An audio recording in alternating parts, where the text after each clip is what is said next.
My wife forced me to attend the company party to impress a millionaire investor, but she didn't allow me to stand beside her. When the businesswoman arrived, she walked past my wife, came to shook my hand. "I finally found you after 30 years. My wife froze. "Stay in the corner. Don't come near me," Marta whispered as we entered the hotel ballroom. Bright lights, the murmur of executives with champagne glasses, the scent of expensive perfumes. I had to remain invisible as always. But then the door opened, and she walked in. Graciela Montes, the millionaire investor Marta had pursued for months. All eyes turned to her. My wife smoothed her pearl-colored dress, rehearsed her perfect smile, took 2 steps forward. Graciela walked directly past her, as if she were part of the furniture. She walked through the crowd straight to me, to the corner where I held a glass of ice water. She extended her hand, took mine, and her eyes filled with something I didn't understand immediately. "I finally found you," she said with a trembling voice. After 30 years, I felt the whole room stop, like Marta was frozen 3 meters away, her mouth agape and her eyes wide. Like something inside me, something that had been dormant for decades, began to awaken. But to understand that moment, to understand why a woman with a $200 million fortune looked for me for 3 decades, I need to go back. Back to the morning of that same day when everything seemed so normal, so small, so predictable as always. My name's Roberto. I'm 49. I work in a downtown bookstore arranging shelves, recommending novels to students, and dusting books no one's touched for months. I earn $1,300 a month. I wear cotton shirts I buy at discount stores. I take the bus. I prepare my own lunch because eating out's a luxury I can't afford. I live in a house not in my name. I manage a bank account I don't control, and I'm married to a woman who's turned me into her shadow for years. Marta's a senior executive at Vanguard Consulting, a firm advising companies in crisis. She wears designer suits, drives a gray Mercedes, and speaks naturally about mergers, acquisitions, and market strategies worth millions. When I met her 23 years ago, I was different. Or maybe she was different. Or maybe we were both other people, and time transformed us into strangers sharing an address. That morning, while I was making coffee in the kitchen, Marta came downstairs already dressed, her briefcase in one hand, her phone in the other. She didn't look at me. She never looks at me in the mornings. "Today's the company party," she said while checking emails. "The investor will be there, Graciela Montes. I need you to come." I looked up from my cup. "Me? Yes, you. Everyone goes with their partners. If I go alone, I look unstable, unreliable." Her tone was practical, almost clinical, as if she were explaining why she needed a specific folder for a meeting. "Okay," I said. I always say okay, but listen to me well. Roberto stopped in front of me, put away her phone, and looked at me with those eyes that once seemed beautiful to me. "You stay in your place. Don't talk to anyone important. Don't come near me when I'm with Graciela or Ricardo. Don't ask questions. Don't give opinions. You're just there to complete the picture. Understand?" I nodded. My hands encircled the warm cup. "I understand. Wear the gray suit, the one I bought you 2 years ago. And please cut those nails. They look like a gardener's." She left without saying goodbye. I heard the Mercedes engine, the sound of tires on the pavement, then silence. I looked at my hands. My nails were short, clean. They always are.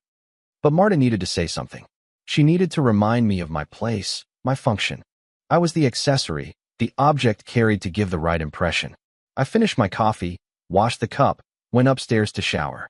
The hot water fell on my shoulders as I thought about the party, about Graciela Montes, about the instruction to keep away.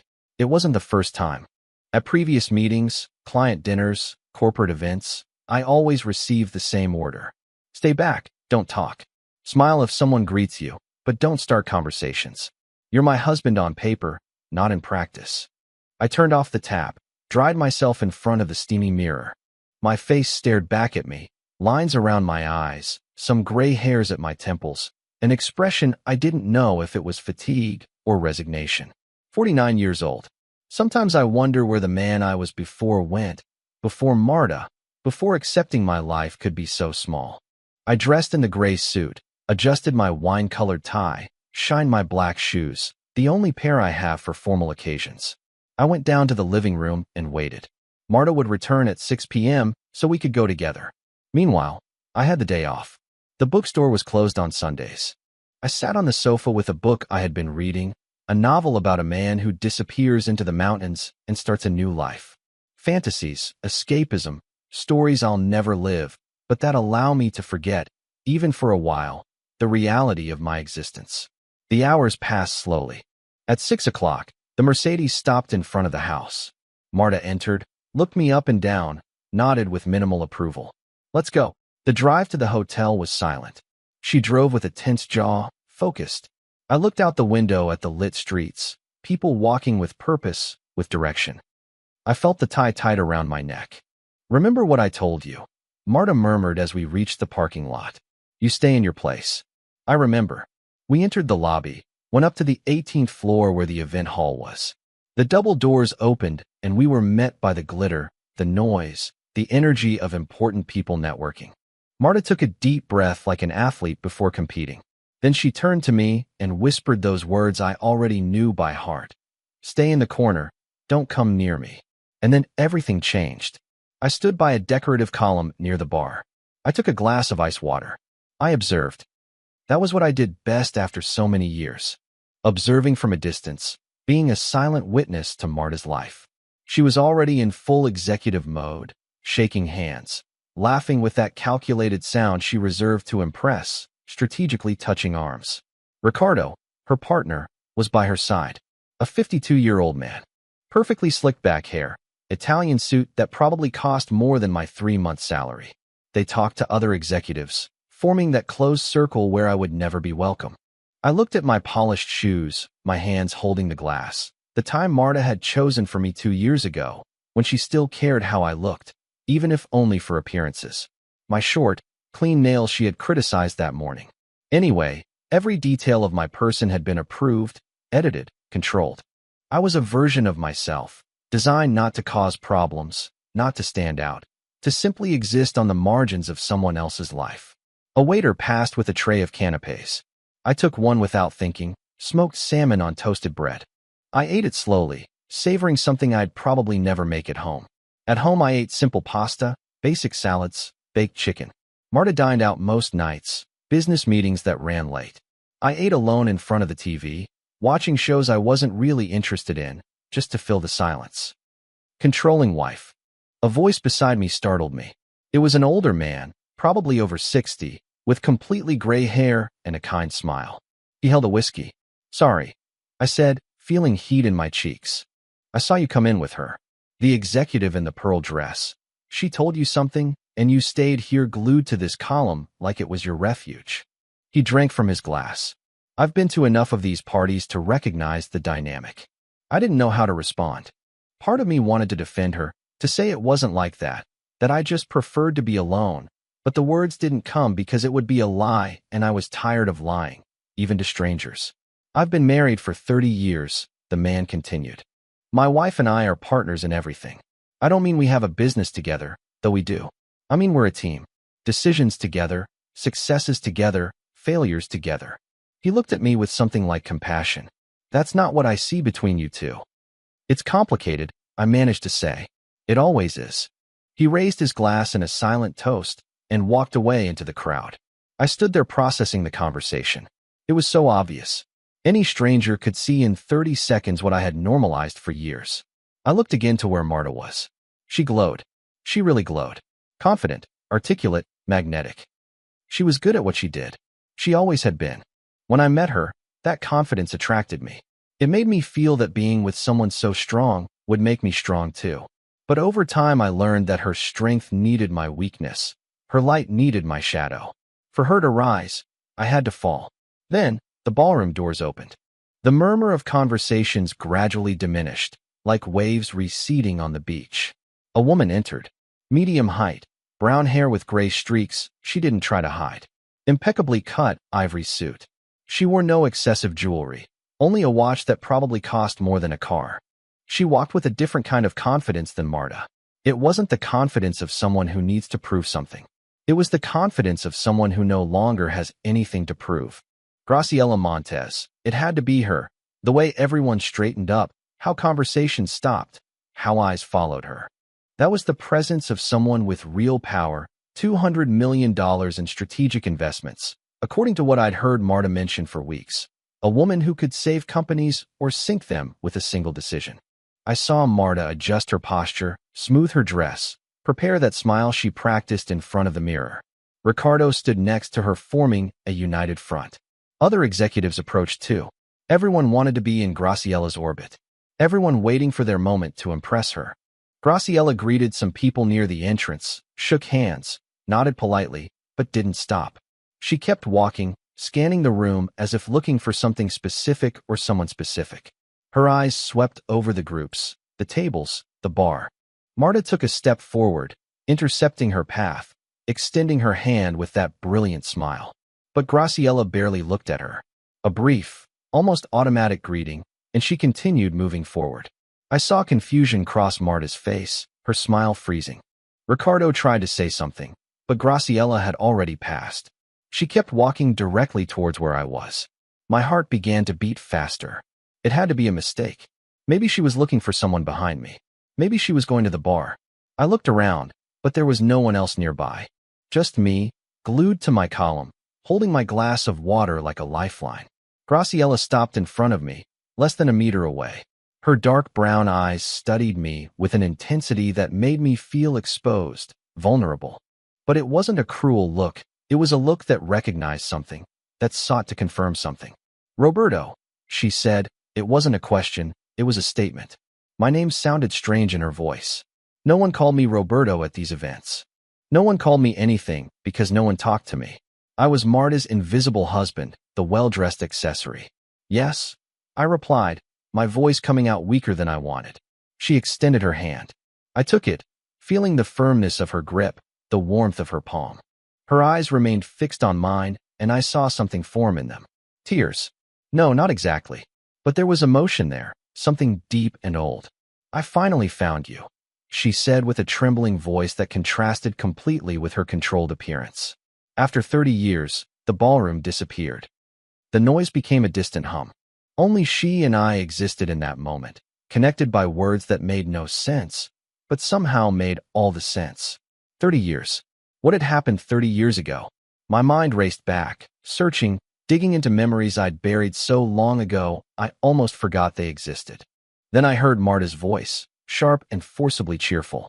"Ms. Montez, I see you've met my husband." Graciella slowly released my hand, but didn't break eye contact with me. "Your husband," she repeated, and there was something in her tone I couldn't decipher. Surprise, perhaps, or disappointment.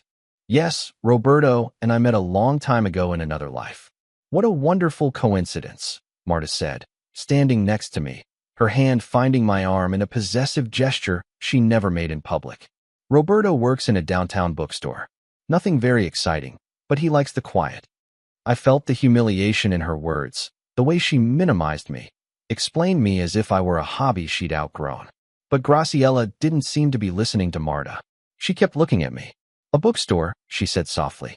"Do you still read as much as before?" "Before what?" My confusion must have been obvious because Graciella smiled sadly. "We need to talk, Roberto, alone. There are things you need to know." "Ms. Montez," Ricardo interrupted, appearing next to Marta with 2 champagne glasses. "Allow me to offer you a drink while we discuss the investment proposal. We have a presentation prepared that I'm sure will interest you." Graciella finally tore her eyes from me, looked at Ricardo, then at Marta, and nodded with renewed professionalism. "Of course, but afterwards Roberto and I have a pending conversation." She turned to me one last time. "Don't disappear." And she walked away with them, leaving me trembling next to my column, with more questions than answers, and with the absolute certainty that my life had just changed forever. I stood paralyzed watching Graciella walk away with Marta and Ricardo towards a more private area of the ballroom. My hand could still feel the warmth of her grip. Her words echoed in my head like bells. "I finally found you." After 30 years, what did that mean? Who was she really to me? I tried to remember, to force my memory back 3 decades, but it was like looking through thick fog. There were fragments, blurry images, sensations without definite form. I drank the rest of my water. The ice had almost completely melted. I needed air, space to think, but I couldn't leave. Graciella had said not to disappear, and something in her tone, in the way she looked at me, told me this was important, perhaps the most important conversation of my life. I moved towards the outdoor terrace. There were some people smoking, talking in low voices about business and politics. I moved away from them. I found a corner by the railing. The city stretched out below. Thousands of flickering lights. Lives that continued without knowing that mine had just completely turned upside down. The cold November air helped clear my head. 30 years ago, 1995, I was 19. I was in college studying architecture. That was another Roberto, one who designed buildings on paper, who dreamed of changing urban skylines, who had plans and ambitions. What had happened to that Roberto? When exactly did I stop being him to become this? The man who organizes shelves in a bookstore and accepts humiliations as if it were the weather, something inevitable not worth fighting against. You need a real drink. It was the old man again, the one with gray hair who had spoken to me earlier. He extended a glass of whiskey. You look like you just saw a ghost. I took the glass. I don't usually drink. Marta says I get clumsy, that I say inappropriate things. But Marta wasn't looking. I took a long sip. The liquid burned my throat almost pleasantly. Thanks, I said. You're welcome. I'm Francisco, by the way. He extended his hand. Roberto. I know. I heard her say your name. Graciela Montes. Francisco whistled low. Impressive. That woman doesn't talk to just anyone, and certainly doesn't look for anyone the way she looked for you. Childhood friends, lost cousins. I don't know, I admitted. And it was the truth. She says she knew me 30 years ago. But I can't remember. Francisco studied me with curiosity. 30 years is a long time.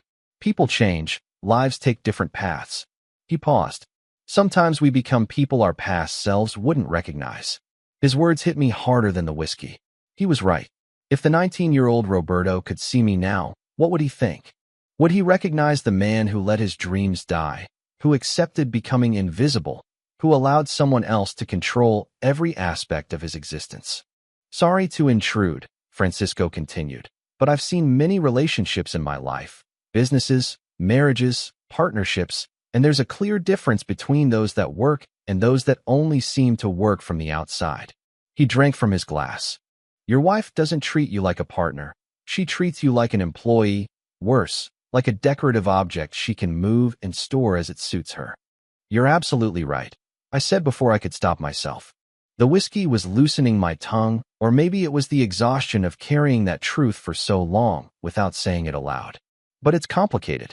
Marriage. It's complicated. Marriage is work, Francisco corrected. But work implies both parties contributing, building, deciding. What you have isn't marriage, it's voluntary servitude. I was about to answer when I saw Marta come out onto the terrace, looking for me. When she located me, her expression hardened. She walked towards us with quick steps, heels clicking against the floor. Roberto, I need you to come inside, she said without even looking at Francisco. Her tone was an order, not a request. In a moment, I replied, surprising myself. Her eyes widened slightly. Sorry, I said in a moment. I'm in the middle of a conversation. Francisco coughed slightly, clearly uncomfortable, but I also noticed he was impressed. Marta looked at me as if I had just grown a second head. I didn't challenge her, I never challenged her. I always obeyed. I always gave in. I always apologized, even when I had done nothing wrong. Roberto, Ms. Montes asked about you, Marta said, changing tactics. Her voice softened artificially. She says she wants to talk to you before reviewing our proposal. It's important for the company, for us, for you. I wanted to say, it's important for you, but I nodded. I'm coming. I said goodbye to Francisco with a handshake. He whispered to me, whatever that woman has to tell you, listen to her. It might be the key you need. I didn't fully understand what he meant, but I thanked him with a gesture. I followed Marta back into the ballroom. As we walked, she spoke through clenched teeth. I don't know what's going on, but I need you to cooperate.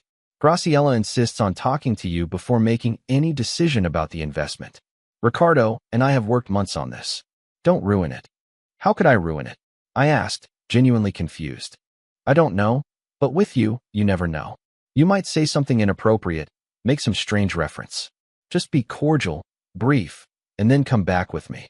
We entered a smaller, private room where Graciela waited, sitting on a cream-colored sofa. Ricardo stood by the window, clearly annoyed at being excluded from this conversation. Marta tried to enter with me, but Graciela raised a hand. Alone, please. But, Ms. Montez, I'm his wife. I think I have a right. Alone, Graciela repeated firmly, brooking no discussion. Marta shot me a warning look before leaving and closing the door. Ricardo followed her, though I saw them both stay nearby, probably trying to listen. Graciela gestured for me to sit opposite her. I did, feeling the weight of this moment without yet understanding its magnitude. Roberto, she began, her voice different now, softer, more vulnerable. I know you don't recognize me. 30 years have passed, and clearly your life took a very different path than I imagined. She paused as if carefully choosing her words. But I never forgot you. I never stopped looking for you. Why? I managed to ask. Who are you to me? I knew you as Beto, she said. Everyone called you Beto back then. You were an architecture student at Central University. I was in my last year of engineering. We shared some classes, remember? I closed my eyes. Beto, that name resonated somewhere deep. No one had called me that in decades. Marta insisted from the beginning on Roberto. She said Beto sounded childish, unprofessional. Little by little, that nickname disappeared along with many other things. We shared more than classes, Graciela continued. We had a study group, 5 people, you, me, Marco, Leticia, and Carmen. We stayed late at the library solving calculus problems, designing impossible projects, dreaming of changing the world. Her voice cracked slightly. You were brilliant, Roberto, the most talented of all of us. You had a way of seeing spaces, of understanding how architecture can transform lives. You presented a thesis project on sustainable social housing. You won first place nationally. You had offers from 3 major firms. Fragments began to appear in my memory. The library, long nights, laughter, bad coffee, drawing on tracing paper, a project, my project, modular buildings for low-income communities. I had won something. I had been important. What happened? Graciela asked. A week after your graduation, you disappeared. You left the university, rejected job offers, changed your number. No one could find you. Your parents only said you'd gone to another city. I searched for years. I hired investigators, followed leads, but it was as if you had evaporated. I met Marta, I said slowly, the pieces beginning to fit. 2 months after graduating, she worked in human resources at one of the firms that had offered me a job. We started dating. She said architecture was a saturated field, that I'd never earn well, that it would be better to find something stable. She convinced you to reject the offers, to wait, to look for something better, but something better never came. Graciela completed. No, I said. I started working at the bookstore as something temporary. Then we got married. Marta began to rise in her career. I stayed at the bookstore. Months turned into years. I stopped drawing. I stopped imagining buildings. I became this. I looked at my hands, the same hands that once created award-winning designs, now only useful for organizing books and cleaning dust. Graciela leaned forward. Roberto, I came here tonight because I finally found you, but I also came because your wife is seeking investment for her firm. Before making any decision, I needed to know what had become of you, if you were happy, if you had achieved your dreams. She paused. I see that you haven't. Her words hung in the air between us. I wasn't happy. That was obvious even to a stranger who hadn't seen me in 30 years. How had I reached this point? At what exact moment did I stop fighting for my life and started simply surviving it? Graciela, I said, her name sounding strange in my mouth. Why did you look for me for so long? We were classmates, yes, but 30 years is a lot of effort for a simple friend. She smiled sadly. Because I saw something in you that perhaps you didn't see yourself. Real potential, real genius. That social housing project you designed, Roberto, wasn't just good. It was revolutionary. I graduated and started my career in investments. I built my fortune by identifying exceptional talent and supporting it. I financed 32 projects in 3 decades, all successful, but there was always one project I wanted to finance first, yours. I wanted to find you. Invest in your vision. Help you build what you had imagined. I was speechless. $200 million. A woman with that power had been looking for me to invest in me, in the Roberto who no longer existed, in the Beto who had died slowly in a house where I never fit in a marriage where I was an accessory. It's too late, I said finally. That Roberto no longer exists. I haven't designed anything in 23 years. My knowledge is outdated. I probably couldn't even use modern design programs. Or that's what you've been led to believe. Graciela leaned back on the sofa. Roberto, I need to ask you something, and I want you to be completely honest. Does your wife support you? Has she ever encouraged you to resume architecture, to pursue your dreams? I thought of the thousands of small conversations over the years. Every time I mentioned taking a course, Marta said it was a waste of money. When I talked about drawing again, she commented that it was a youthful hobby I should outgrow. When I found job offers related to design, even basic ones, she reminded me that we didn't have time for risks, that stability was key, that I wasn't competitive enough for that world. She says she protects me. I replied, that the world of architecture is cruel, competitive, that I'm too sensitive for it. Do you believe that? I don't know. I don't know what to believe about myself anymore. Graciela took out her phone. I'm going to show you something. She searched through her photos and showed me the screen. It was an old photograph, yellowed by time. 5 young people smiling in front of a university building. I was in the center, thinner, with long hair, holding a tube of blueprints. My eyes shone. There was life there, purpose, future. We took this the day you won the award, Graciela explained. Marco kept it for years before giving it to me. Look closely, Roberto. That's you. That person doesn't disappear. They can simply be buried, silenced, forgotten, but they're still there. I touched the screen, zooming in on the image of my younger self. It was almost unrecognizable, not just physically, although I had aged, gained weight, lost that youthful glow. It was something in the posture, in the expression. That Roberto was full of hope. This Roberto was full of resignation.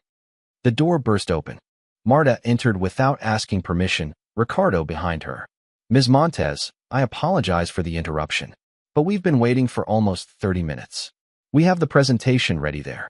I'm not interested in your presentation, Graciela said, putting away her phone. The silence that followed was dense, uncomfortable. I saw Marta's face pale, Ricardo clenching his jaw. Months of work. That's what Marta had said. Months pursuing this investment, preparing proposals, making contacts. And Graciela was rejecting her without even listening. But we've prepared detailed numbers, projections, growth strategies, Ricardo tried. Vanguard Consulting has a proven track record. I'm sure you have, Graciela interrupted, standing up, but after further investigation, I've decided it's not the type of investment I'm looking for. She looked directly at Marta, and after learning about your operating methods, it's definitely not the type of partnership I want. Marta shot me a furious look, as if this was my fault, as if I had sabotaged her big opportunity. Roberto, what did you tell her? Nothing, I replied honestly. We talked about the past. The past. Marta laughed, but there was no humor in the sound. What past could you have with someone like her? You work in a bookstore. You've never done anything important. He's an award-winning architect, Graciela completed. A designer with offers from multiple prestigious firms, exceptional talent, who rejected his future. She took a step towards Marta. Yes, I did my research after finding Roberto. I called former professors, reviewed university archives, spoke to people who knew him. Everyone told me the same.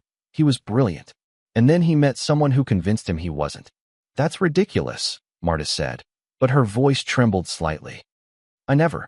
Roberto made his own decisions. Really? Graciela looked at me. Roberto, have you ever made an important decision in the last 20 years without Marta telling you what to do? I opened my mouth to defend my wife, to say that, of course, I had made decisions, but the words didn't come because I couldn't think of a single one. The house was in Marta's name. She controlled the bank account, my job at the bookstore she had suggested. The clothes I wore, the friends I saw or stopped seeing, the places we went, everything went through her approval first.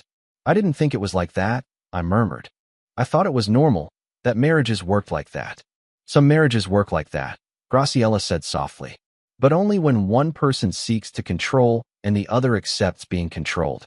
It's not love, Roberto, it's dominance. That's enough, Marta exploded. You have no right to come here and destroy my marriage with your cheap psychological theories. Roberto and I have been together for 23 years. He's happy. I take care of him. I give him stability, a home, a life. You give him a cage, Graciela corrected. A golden cage perhaps, but a cage nonetheless. And the worst part is you've convinced him that there's danger outside, when the only real danger is inside with you, slowly destroying who he really is. Marta turned to me. Roberto, say something. Defend me. Tell her she's wrong. That we're happy. That you love me. I should have said it. 23 years of training screamed at me to say what she wanted to hear, to smooth things over, to fix this. But for the first time in decades I couldn't, because Graciela had opened a door that had been closed for so long I forgot it existed. A door to the truth. And once you see it, you can't just close your eyes and pretend it's not there. I don't know if I love you, I said finally. My voice sounded strange, as if it belonged to another person. I don't know if I ever loved you or if I just got used to you, to obeying, to disappearing. Marta's face went through several emotions in a matter of seconds. Shock, fury, something that almost seemed like pain, and finally a mask of forced control. I knew that mask. I had seen it 1,000 times when things didn't go her way, but she needed to keep up appearances, especially in front of important people. You're confused, she said with a tense but measured voice. This woman appeared out of nowhere, filled your head with fantasies about a past you probably don't even remember well. Tomorrow, when you think clearly, you'll realize you're being manipulated. Manipulated? I repeated the word, tasting it. How you've manipulated me for 23 years to believe I'm less than I am, to accept crumbs of respect, to stay silent in the corners of your life. I gave you a home. I gave you stability. When I met you, you were a rudderless dreamer, with ideas you were never going to be able to execute. I saved you from a life of failure and disappointment. You saved me, I said slowly, or you buried me. Ricardo cleared his throat, uncomfortable. Marta, perhaps we should continue this conversation in private. No, I said before she could answer. No more private conversations where she tells me what to think, what to feel, what to remember. No more. I turned to Graciela. You said you wanted to invest in my original project. Is it still possible? After 30 years? Graciela nodded. The need for sustainable social housing is more urgent now than it was then. Your concept was ahead of its time. Today it would be perfect. But, Roberto, this isn't just about architecture. It's about you getting your life. Your identity back. You can't build anything real if you keep living like a ghost. And what do you suggest? Marta asked with poisonous sarcasm. That he quit his stable job? That he leave me after 23 years? That he destroy everything we've built together? What exactly have you built? Graciela asked. Because from where I'm standing, I only see what you've built using Roberto as a stepping stone. Is his name on your house, in your bank accounts, in any significant asset? Marta's silence was answer enough. I already knew the truth, but hearing it exposed publicly was different. The house was only in Marta's name. When we bought it, she explained it was better that way for tax reasons, credit, financial planning. The main bank account was hers. I had a savings account with $500. My bookstore salary went directly to household expenses Marta managed. I never questioned anything because she said I didn't understand finances, that it was better for her to handle it. That's normal, Marta said defensively. I have better credit, better salary. It makes sense that the assets are in my name. It doesn't mean anything. It means everything, Graciela countered. It means Roberto has nothing, that if he decided to leave tomorrow, he'd walk out without a house, without savings, without anything to show for 23 years of marriage. That's not partnership, it's financial servitude. We signed a prenup, Marta added, her tone now completely cold. Roberto agreed. What's mine is mine. What's his is his. When did I sign that? I asked, trying to remember. The memories were vague, blurry. A week before the wedding I explained everything. You said you agreed. I vaguely remembered that day. Marta had arrived with papers, with a lawyer. She said it was pure formality, that all modern couples did it, that it protected both. I was 19, I was in love, or I thought I was. I signed without really reading, without understanding the implications. I was 19, I said. I had just rejected job offers because you convinced me. I had nothing to protect because you made sure I had nothing. No one forced you to sign. No one forced you to stay all these years. You had options, Roberto. You always had options. Really? Graciela asked. Because from my perspective, you systematically eliminated his options. You isolated him from his college friends, convinced him he wasn't good enough for his field. You kept him in a job that pays barely enough to survive, but not enough to be independent. You controlled every aspect of his financial life. That's not giving options. That's creating dependence. Ricardo cleared his throat again. Ms. Montez, I understand you have strong opinions on this, but it's really none of your business. You're right, Graciela said. Roberto's marriage isn't my business, but Roberto is, because 30 years ago I met a brilliant young man who deserved an extraordinary future, and I'm going to make sure he finally gets it. She turned to me. Roberto, I'm going to make you an offer. You don't have to accept it now. You can think about it, but I want you to seriously consider it. What kind of offer? I managed to ask. I want you to work with me. I'll give you resources to update your knowledge, access to the best design programs, a team of architects and engineers. I want you to resume your social housing project and make it a reality. I'll invest $5 million initially. If it works, and I'm sure it will, we'll invest more. The words didn't seem real. It was more money than I had seen in my life. It was more than I would earn in 100 years working in the bookstore. It was the opportunity to become who I was again, or perhaps to become who I always should have been. You can't just offer him money like that, Marta protested. It's unprofessional, inappropriate. You're clearly trying to. To what? Graciela interrupted. To give your husband the opportunity you denied him. To remind him he has value beyond being your accessory. Yes, that's exactly what I'm doing. Roberto, Marta said, and her voice changed. It softened, taking on that tone she used when she wanted to manipulate me into her way of thinking. Honey, think clearly. This woman is a stranger. I'm your wife. I know you. I know what's best for you. This is a dangerous fantasy. If you try to go back to architecture now, you'll fail, you'll be humiliated, and I'll be there to pick up the pieces. As always. I repeated. Yes, you've always been there. Not to support me, to remind me of my limits, my failures, my place. I felt something break inside me. It wasn't violent or dramatic.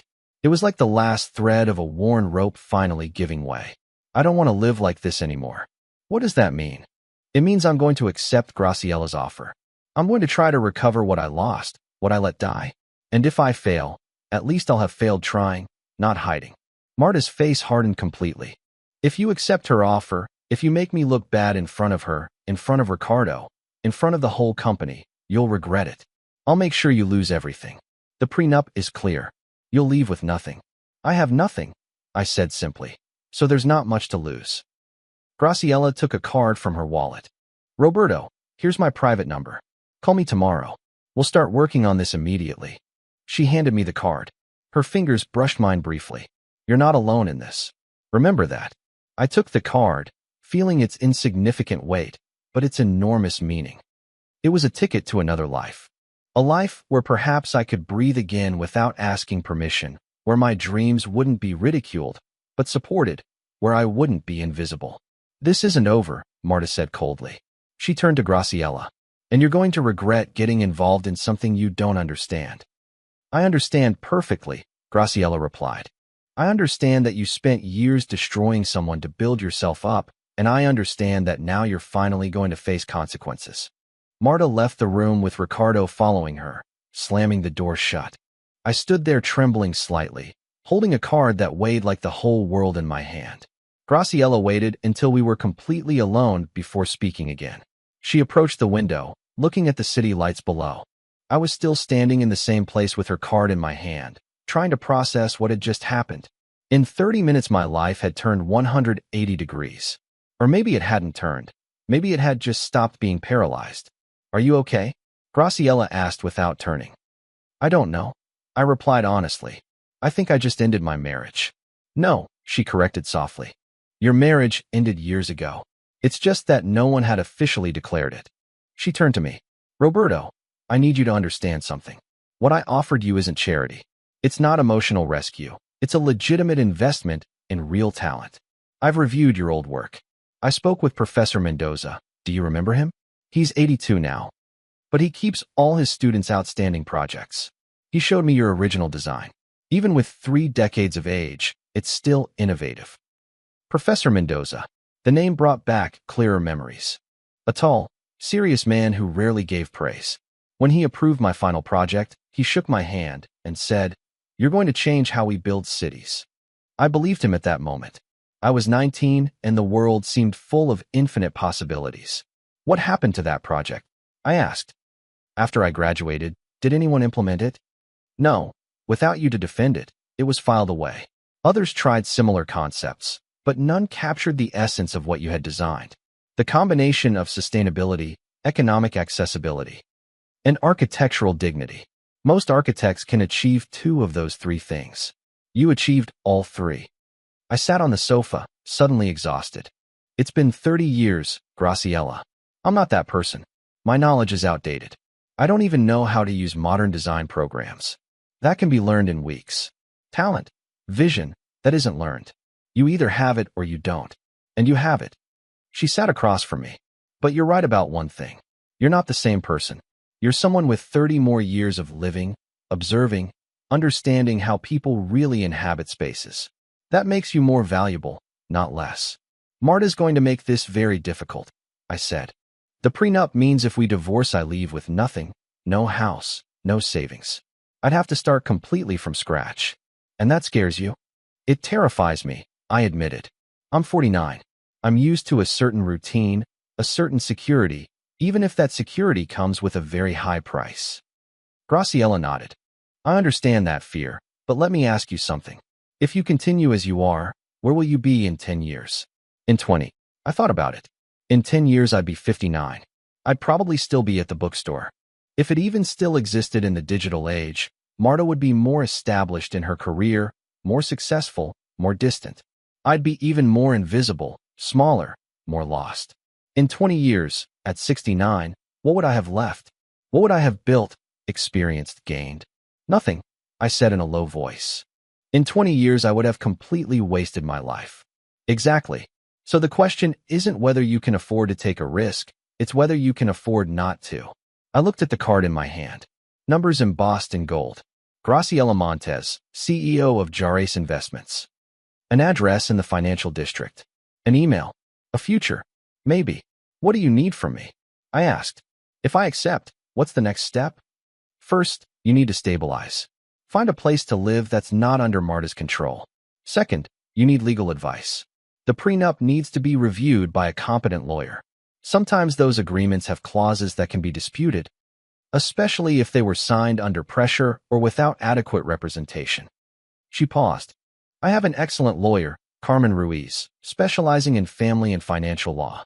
I can connect you with her. Carmen, the name resonated. Carmen Ruiz. From the study group. Graciela smiled. The same. She remembered you too. When I told her I'd found you, she wanted to help immediately. She says you owe her a dinner from 30 years ago that you never paid for. For the first time that night, I almost smiled. Carmen, curly hair, contagious laugh, always disorganized, but brilliant. She had studied engineering with us before switching to law in her last year. She said she preferred to build legal systems than physical buildings. She knows everything? I asked about Marta, about how I ended up. She knows enough and she doesn't judge you, Roberto. None of us do. Life's complicated. Relationships are complicated. Sometimes we get lost in them without realizing it until it's almost too late. Almost, I repeated. Do you think it's not too late for me? You're 49. If you live to 80, that's 31 more years. More time than you've been married to Marta. Enough time to build something extraordinary, to live completely, to be who you truly are. She stood up. But you have to decide, Roberto. I can open doors, provide resources, make connections. I can't force you to cross the threshold. That's something only you can do. I stood up too. My legs felt unsteady, as if I had been sitting for days instead of minutes. I'm scared, I confessed. That's good. Fear means it matters, that it's real. Just be careful not to let fear paralyze you so much that you lose another decade. I nodded slowly. What do I do with Marta tonight when I go home? That's up to you. You can confront her, you can wait, you can simply leave.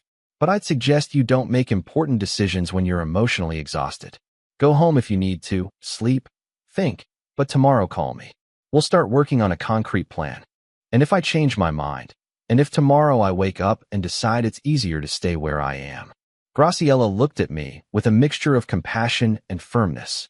Then I'll respect your decision. But, Roberto, I've met many people in my life. I've seen success and failure, bravery and cowardice. And I can tell you with certainty that the regret for what you didn't try is much heavier than the regret for failing while trying. I put her card in my pocket. It felt like a talisman, a magical object that could change realities. Although I knew it wasn't magic, it was simply an opportunity. And opportunities were only worth something if you took them. Thanks, I said, for looking for me, for not forgetting, for seeing something in me that I myself stopped seeing a long time ago. You don't have to thank me yet, she replied. Thank me when we're cutting the ribbon on your first building. We left the private room. The main ballroom was still full of people, conversations, laughter, but everything seemed different now. As if I were seeing the world through new eyes, or perhaps old eyes that had finally remembered how to see correctly. I looked for Marta. She was in a corner with Ricardo, talking in a low but intense voice. I could see the tension in her shoulders, the way she gesticulated with her hands. She was angry, probably strategizing, planning her next move. That was what she did best. Plan, control, manipulate, but for the first time her plans didn't include my automatic cooperation.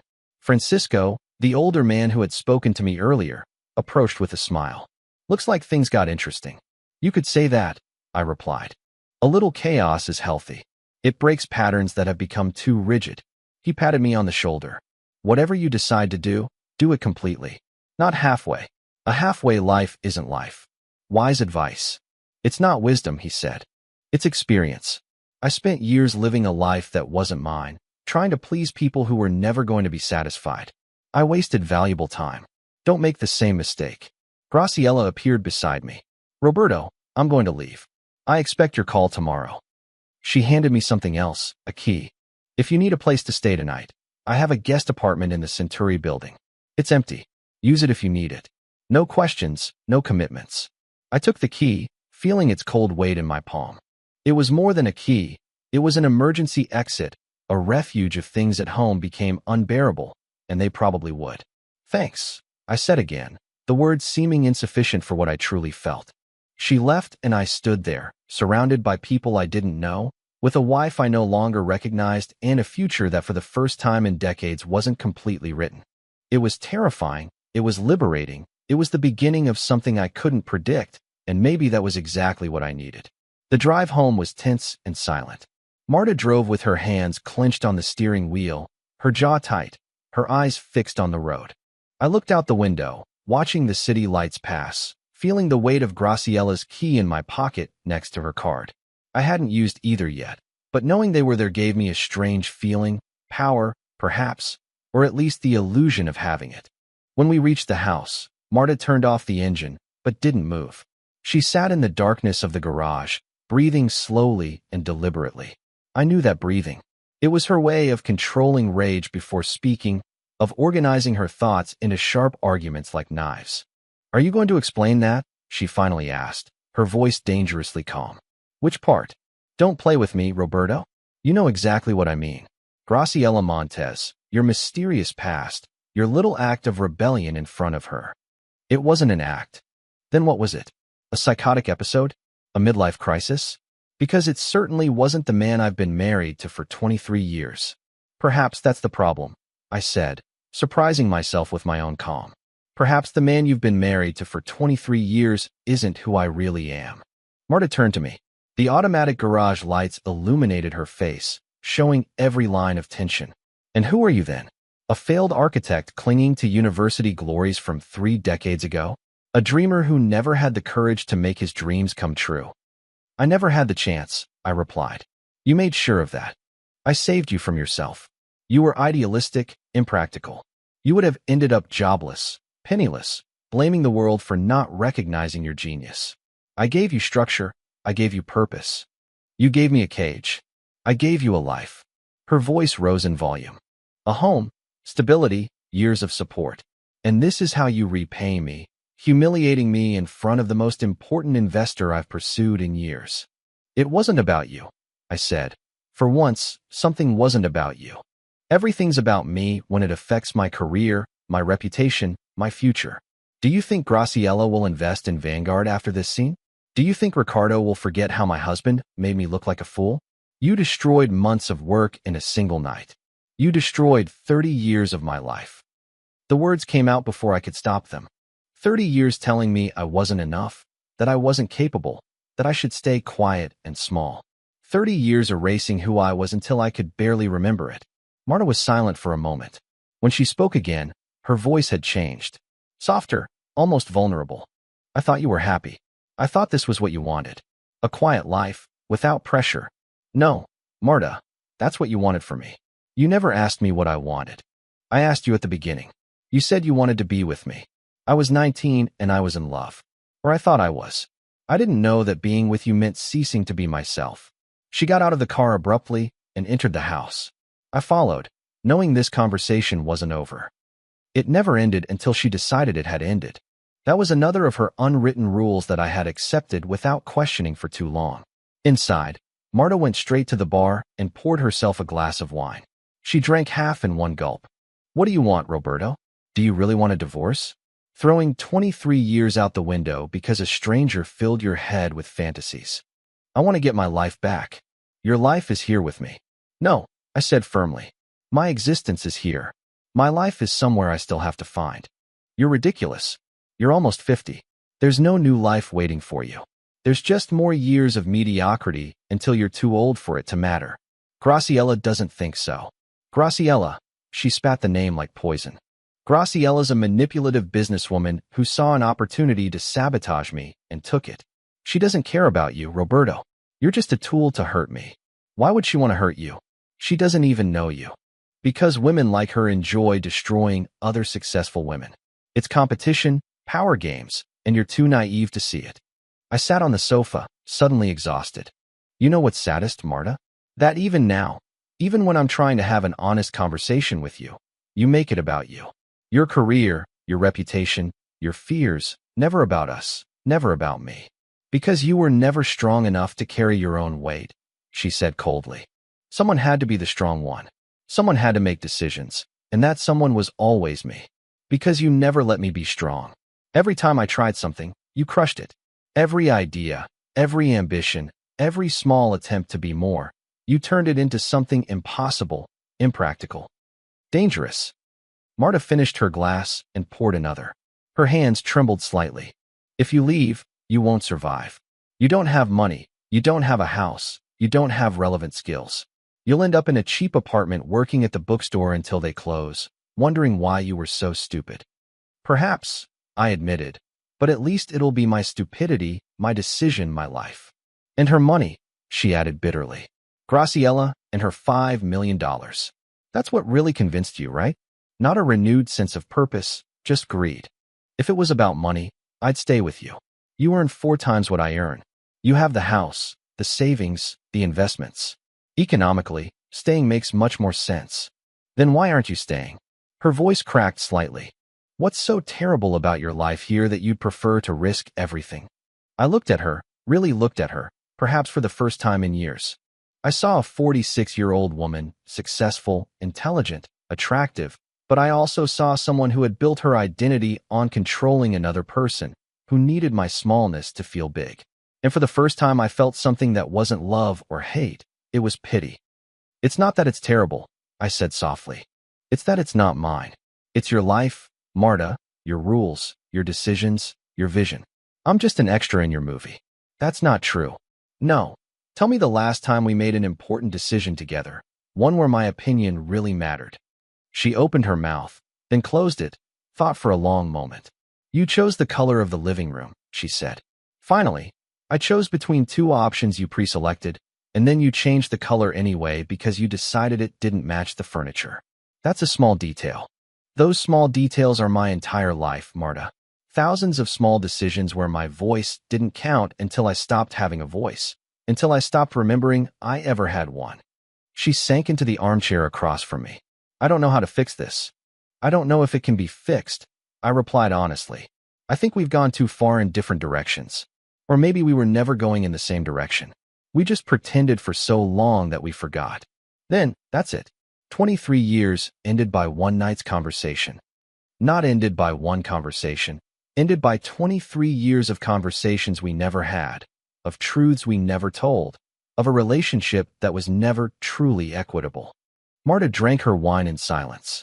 When she spoke again, her voice was barely a whisper. If you leave, I'll fight. The prenup is solid. You won't get anything. I know. And I'll make sure everyone knows why we're divorcing. What? You abandoned our marriage for empty promises from a stranger. Can you do that and not care about your reputation, your image? Marta, I don't have a reputation. I'm invisible, remember? So there's really nothing to destroy. She stood up, leaving her glass half finished. I'm going to sleep. Tomorrow we'll talk to lawyers. If this is what you want, we'll do it properly, but don't expect compassion from me. She went upstairs, her footsteps heavy on the wood. I heard the bedroom door close. I stayed in the living room, in the darkness, feeling the weight of what had just happened. My marriage hadn't ended with shouting or violence. It had ended with honesty. I finally took out the key Graciela had given me. I held it in my hand, feeling its potential. I didn't go to sleep that night.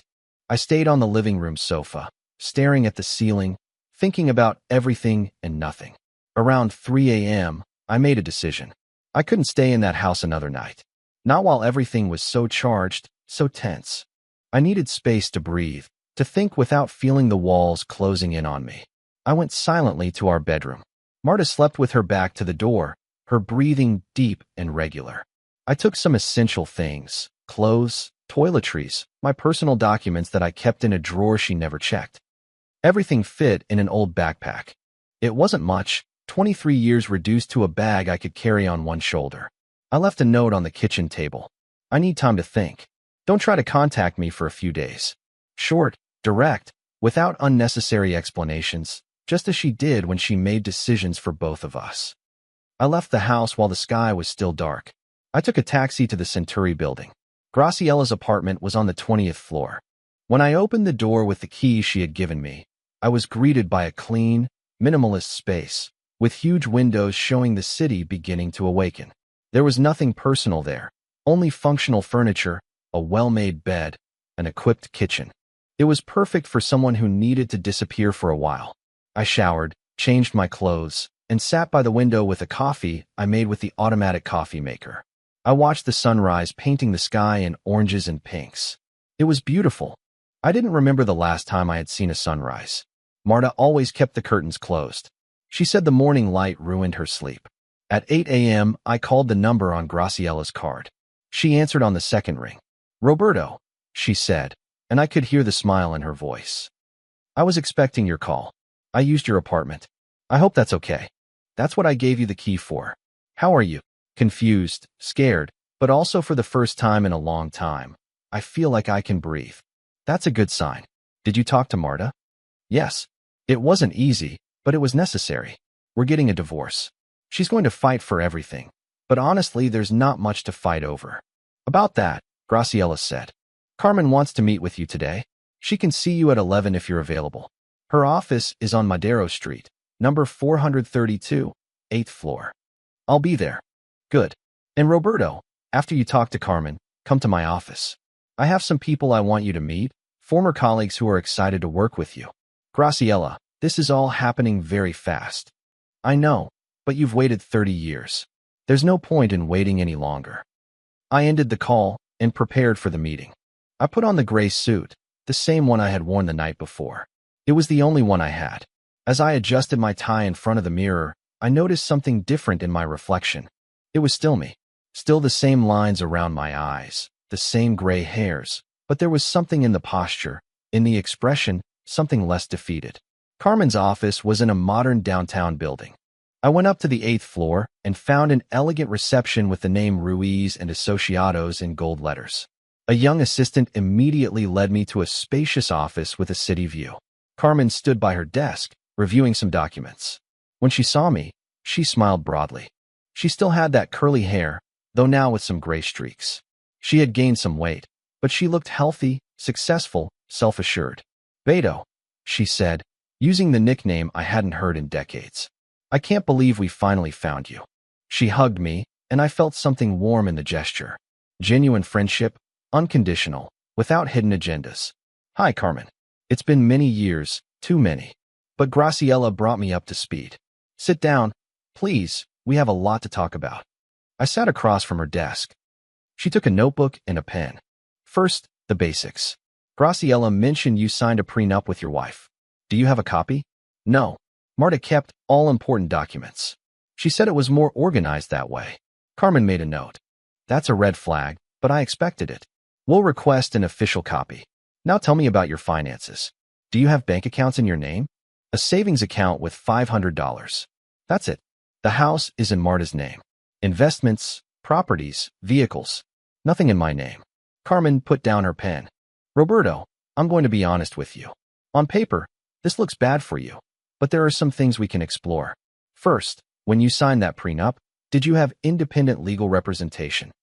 No, the lawyer was there, but Marta said it was just to ensure the document was valid. She never suggested I get my own lawyer. That's exploitation of trust. If the lawyer represented her, but didn't clearly inform you that you needed your own representation, we can argue that the agreement was signed under unfair conditions. She made more notes. Second, in 23 years of marriage, did you contribute financially to the household? My salary went directly to shared expenses, food, utilities, maintenance. Good. That means that even if you don't have assets in your name, you contributed to Marta's lifestyle and wealth. We can argue that you deserve compensation. It won't be half given the prenup, but we could achieve something. I don't want to fight for money, Carmen. I just want to get out and start over. I understand, but Roberto, you have to think practically. Even with Graciella's support, you'll need a financial cushion. Stability while you reestablish yourself. It's not greed, it's survival. She was right. Although the idea of fighting with Marta over money made me uncomfortable, I also knew I couldn't start completely from scratch at my age. How long will this take? It depends on how difficult Marta wants to make it. If she cooperates, we could resolve it in 6 months. If she fights every point, it could take 2 years. 2 years. I repeated, feeling the weight of that time. I don't want to be tied to her for 2 more years. You won't be emotionally tied. The legal process is different. You can continue with your life, work on your projects, build your future. The divorce will just be something administrative in the background. Carmen leaned forward. Beto, I've handled hundreds of divorces. The most difficult are when one party has all the power and the other has nothing. But you have something now. You have allies, opportunities, and most importantly, you have clarity about what you want. That makes you stronger than you think. I don't feel strong, but you are. Last night you confronted your wife. You spoke your truth, and you made the decision to leave. That takes tremendous courage, especially after years of being silenced. We talked for another hour about legal strategy, documents I needed to gather, next steps. When we finished, Carmen gave me her personal number. Call me if you need anything, day or night, and don't worry about my fees. Graciella's already taken care of that. I can't accept that. Of course you can. Consider it an investment. When your social housing project is built, I'll visit it, and you'll say your lawyer was part of making it possible. That'll be payment enough. I left her office feeling slightly more stable. Having a legal plan, even a preliminary one, made everything seem more manageable.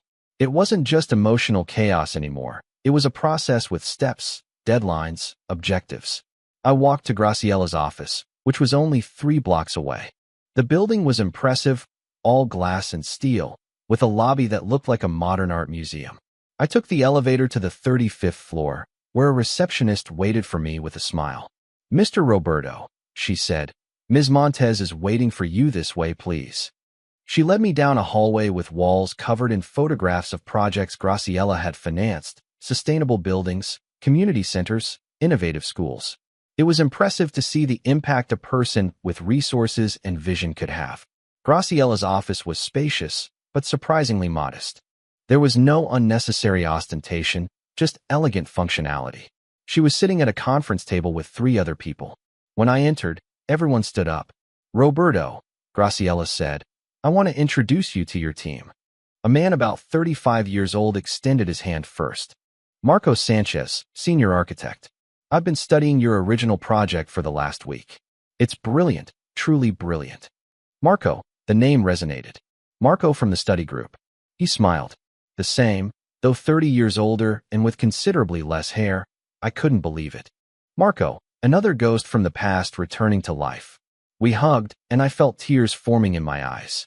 30 years of forced solitude, of isolation, and suddenly I was surrounded by people who remembered me, who valued me. And she's Leticia Torres, Graciella continued, indicating a woman my age with modern glasses and a kind smile. Structural engineer. Leticia, I whispered, you too? I couldn't miss this, she said. When Graciela told me she'd found you, I knew I had to be part of what's coming. The third team member was a young man, perhaps 25 years old.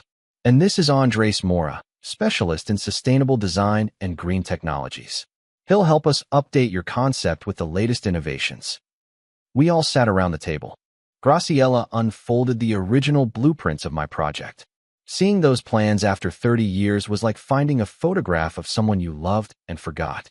The lines were mine, the concept was mine, but they seemed to belong to another person, to another Roberto, to Beto, the young architect who believed he could change the world with buildings that offered dignity to those who needed it most.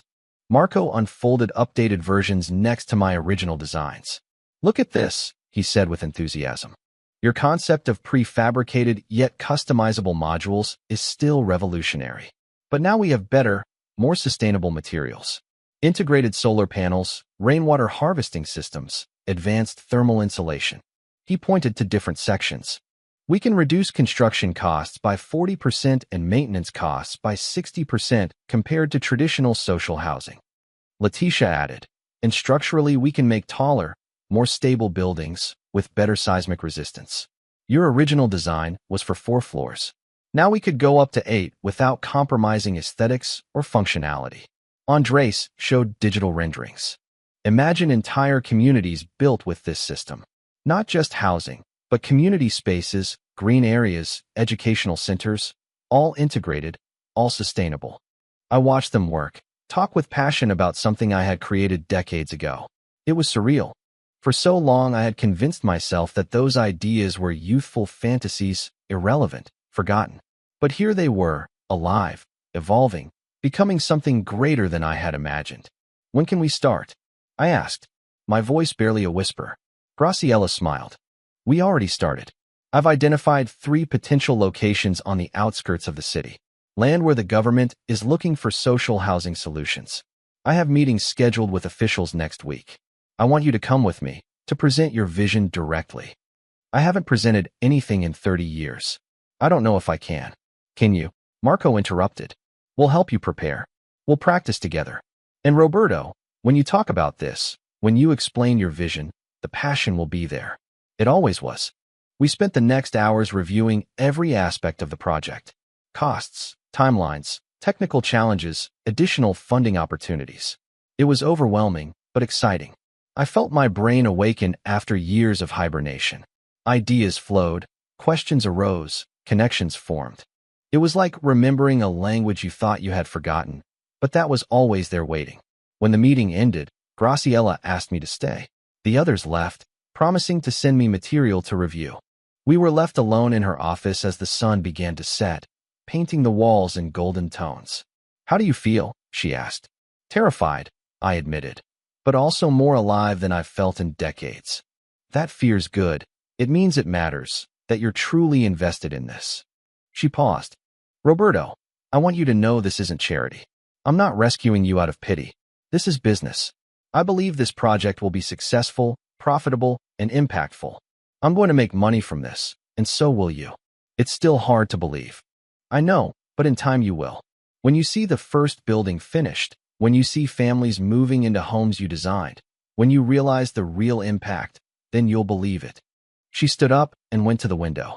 You know, I spent years looking for you because I always wondered what happened, why someone with so much talent just disappeared. I thought maybe you died or moved abroad or had some tragedy. I never imagined you'd simply gotten lost in a marriage that slowly erased you. I didn't imagine it either. It happened so gradually that I didn't realize it until it was too late, or until I thought it was too late. It's never too late, Roberto. My father was an engineer. He worked in a factory for 40 years doing work he hated because he needed to support his family. At 62, after retiring, he finally pursued his dream of building bridges in rural communities. He volunteered for 15 years. He died at 77, happy, fulfilled.